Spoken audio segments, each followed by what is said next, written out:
everybody, my name is Victoria Hawley and I am an Education Associate at Ensemble Theater Cincinnati.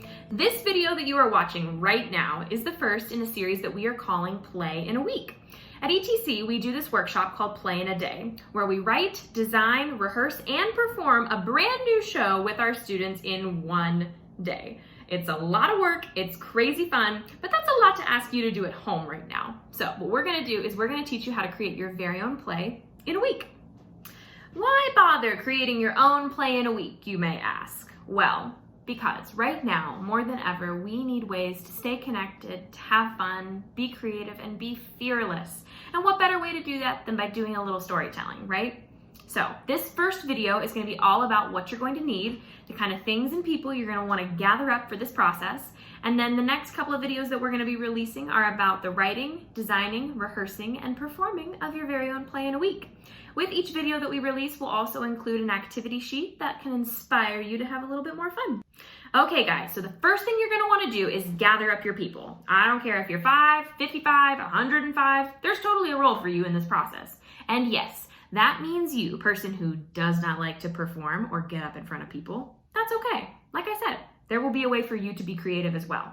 I am going to say too that it'll be important to have one person, whether it's an adult or a responsible older sibling, who can kind of be in charge of this whole thing. But just because they're in charge doesn't mean their ideas matter more or anything else. It just means that they're going to be kind of like your stage manager. They're going to keep everything organized. They're going to keep everybody on track. They may or may not be the funniest and sassiest person in the room. I don't know. Just, find that one person to be in charge. There are lots of roles for anybody who wants to be involved in your play in a week to play.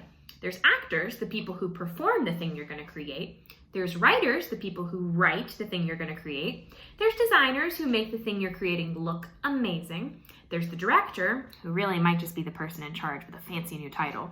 And there's the audience. The audience can be anyone you want to invite. It can be grandma and grandpa or extended friends and family on your next video chat.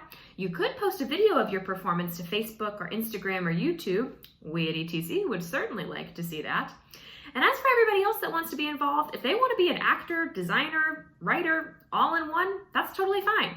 As long as everybody's on the same page, that's all that matters. One way that we keep everybody on the same page in the world of professional theater is through the use of contracts. And even at ETC, when we go into schools to teach classes, we share contracts with our students as well. I'm going to go ahead and give you some of the agreements that we put into the contracts we share with our students so that you can share them with all the people involved in your play in a week. But feel free to edit them as you see fit for your household. Agreement number 1 is ideas of everyone matter equally. Agreement number 2 is we have to work as a team. Agreement number 3, nobody has to do anything that makes them uncomfortable. Again, if you don't want to be an actor and get up in front of people, that's okay. Please be a designer or a writer or a director. We still need your brilliance. Agreement number 4, nothing is impossible as long as we are willing to use our imaginations and all the things we have right in front of us. And last but certainly not least, agreement number 5, you have to be prepared to work hard and use your creativity. Now that you've gathered up your people and everybody's on the same page, you're really pretty much ready to go. Go ahead and have a laptop and some paper and pens ready for the writing part, which is what the next video is going to talk about. And go ahead and think about the designing part a little bit too. In the designing part, you're going to go ahead and be creating all of your props, costumes, and set pieces. And you want to think about whether you want to craft most of those or just gather them from around the house. If you're going to be crafting, that's great. Go ahead and get most of your crafting supplies ready to go. If you know yourself and know that you are not someone who wants paint all over the house, please prepare accordingly. If you don't mind a little bit of a glitter mess here and there, go for it. Why not? Alternatively, I did mention that you could gather your props, and you totally can. But again, know yourself. If you know that there's an antique that you just love dearly and that probably shouldn't be somebody's prop, go ahead and put it away safely or make it known that it's off limits. Otherwise, start to gather some things like blankets and pillows, some fun costume pieces you may have saved from years and Halloween's past.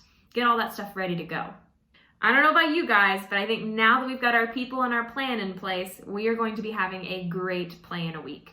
Go ahead and tune in with us tomorrow for the writing process and more information on how to make that happen. After that, we'll be talking about how to design, rehearse, and perform your very own play in a week at home. Thanks again so much for tuning in with me. I hope you'll come back for the rest of the videos. I know we're gonna have a lot of fun, and I cannot wait to see what kinds of awesome things you guys create. Until next time, I'll see you guys later. Bye!